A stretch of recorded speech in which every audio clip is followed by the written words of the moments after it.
Chapter 252, Epilogue.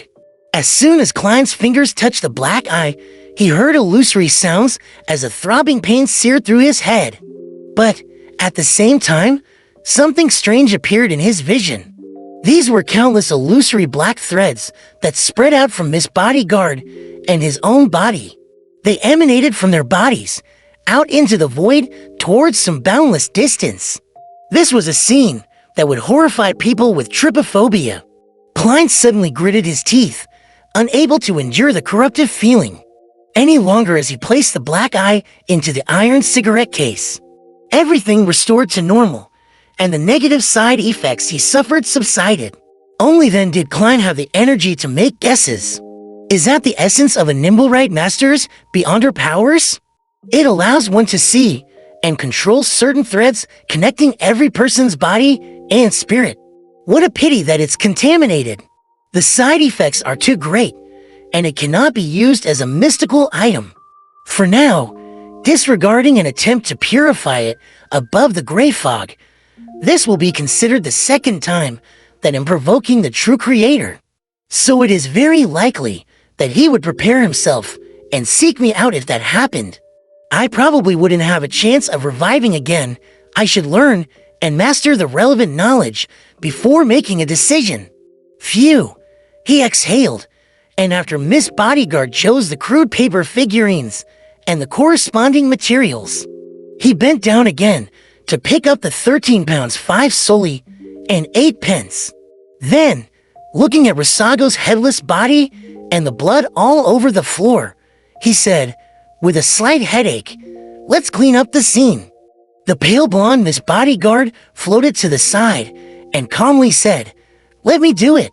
"You," Klein stopped, puzzled and shocked, before turning his head.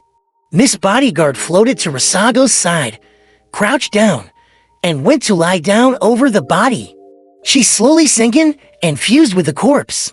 The fingers of Rasago's body twitched twice, and the blood, brain matter, and fragments around it flowed backward, forming a new head at the neck. However, the head was covered with countless cracks, just like a disgusting toy made from tiny fragments. It was like glass that had been shattered, but didn't crumble immediately. There was still blood and brain matter flowing inside it, as well as a reflection of the bullet from the revolver. Klein couldn't help but take a step back, feeling that this was definitely one of the most terrifying forms in any ghost story. Rasago's corpse climbed to its feet, picked up the police cap, and half covered its face. The murder scene had been cleaned, leaving zero traces. Incomparable professionalism. Klein marveled in his heart. He watched as Miss Bodyguard steered the corpse to lumber to the door. He subconsciously warned her, "Don't take a carriage or walk in brightly lit places. It would frighten the carriage driver and other passers-by." Miss Bodyguard didn't stop, completely ignoring his words. Suddenly, Klein thought of something. He realized what he had overlooked as he quickly added, "On the way back, go to the Rice police station, Sergeant Faxine's home, or search around Mint Street for the clothes Rasago was originally wearing." Rasago came wearing a police uniform, and the powers of a faceless were obviously limited to himself. So where were his previous clothes? He couldn't have been wearing a police uniform all night. If MI9 and the police found Rasago's clothes nearby and realized that I'm not hurt, things would be a little tricky. Miss Bodyguard is an expert that's not considered illegal beyond her. For a normal detective, to pay 1,000 pounds to hire a bodyguard is enough to arouse suspicion. Klein kept thinking, trying to seal all the loopholes ahead of time. Just as he was about to use his divination ability to help Miss Bodyguard find Rasago's old clothes and return the missing uniform, Rasago's corpse paused and replied in a rusty voice, "I know." "Hey, she seems very confident." "Oh right, Miss Bodyguard's state is between the physical body and the spirit body. And the principle behind divination is to travel the spirit world with an astral projection. Thus, she can rely on her instincts to divine. Having realized this, Klein didn't say another word. He handed the cartridge case to Rasago's corpse and watched it open the door, walk out, and close the door politely. The spoil of war that I chose is a Beyonder characteristic contaminated by the true creator. I believe that no one would be able to divine it. Even if they did, they would feel the danger ahead of time and wouldn't dare to proceed with the divination while thinking over the matter. Klein walked back to the sofa and sat down, feeling a lingering sense of fear.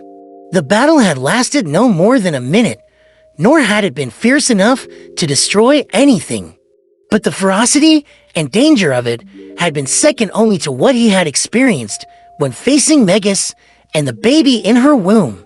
Even with the powerful Miss Bodyguard and the language of foulness, he had almost fallen under Rasago's control and killed without being able to put up a resistance.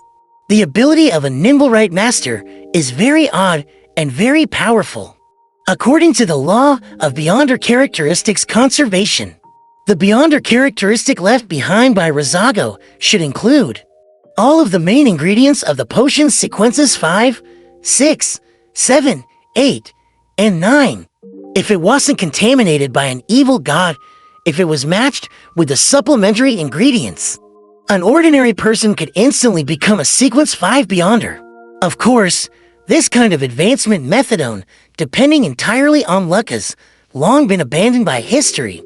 It's the most primitive and most dangerous method. Advancing step by step according to the sequence is the best way that has been verified by the lives of countless predecessors.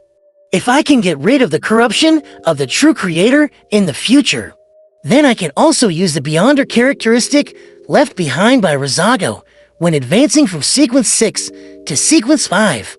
The additional characteristics will only make me stronger, like the captain. As Klein recalled the past, he raised his hand to pinch his forehead. He turned to think about something more important.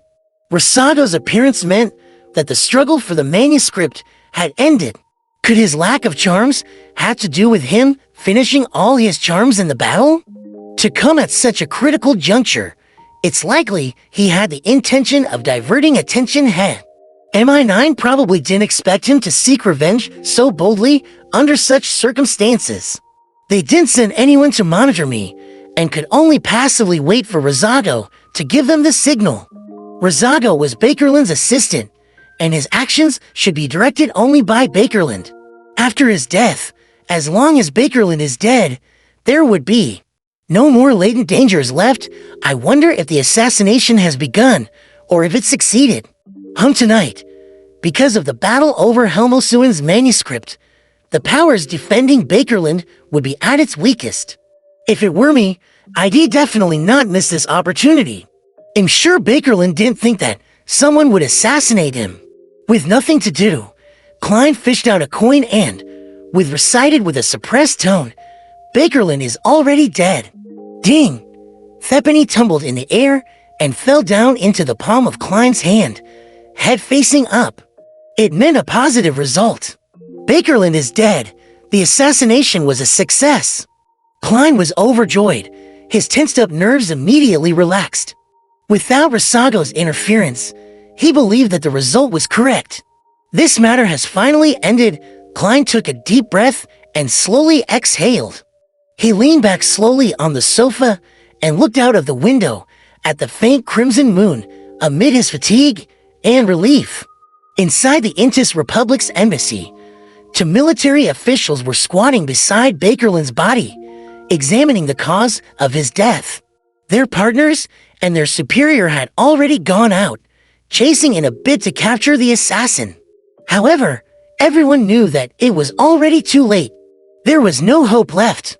Their severe lung damage, suspected to be the result of a disease, an extremely strong fatal blow. One much stronger than all the sequence 5 Beyonder attacks I've ever seen, one of the military officials said in a low voice. Disease. On the floor and on the bed, there are obvious marks of flesh and blood magic on the ground and on the bed, but not on the wall. Besides, the commotion of the fight wasn't transmitted outside. Finally, with the lethal blow having the characteristics of corruption and obliteration.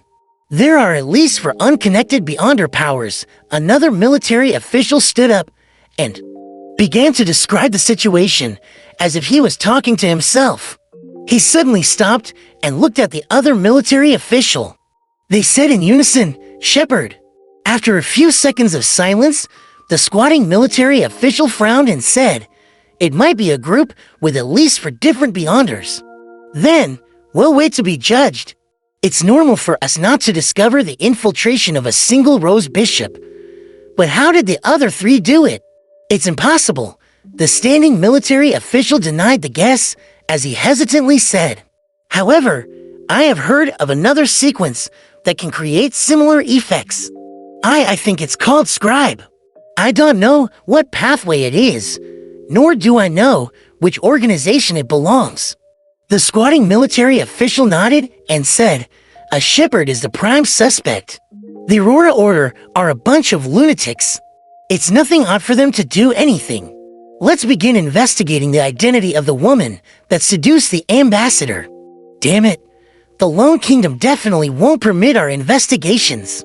Those Aurora Order bastards are lunatics who deserve to be F***CKD by donkeys." The standing military official shook his head in frustration. They were bound to be punished for the ambassador's assassination. At 15 Minsk Street, Klein pretended as though nothing had happened. Putting up with his fatigue, he flipped through the papers. After about 20 minutes, he suddenly saw Miss Bodyguard, in her black regal dress and long, pale blonde hair, appear in the Oriel window. "Is it done?" Klein subconsciously asked. Miss Bodyguard nodded slightly, without a word.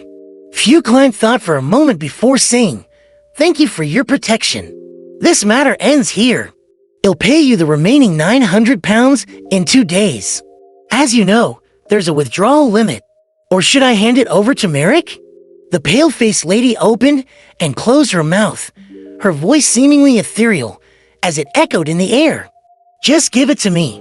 I promise to protect you for 3 days, not just once.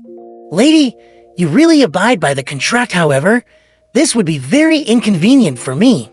Are you going with me to catch the adulterers in bed tomorrow? 3 days. Today is Thursday, and the protection would be over by Sunday afternoon." "Yes." Thankfully, it wouldn't affect the tarot gathering. Klein rubbed his forehead and said, "All right. How should I address you?" "You don't need to know." Miss Bodyguard lifted her gothic regal dress, bowed slightly, and disappeared from the Oriel window.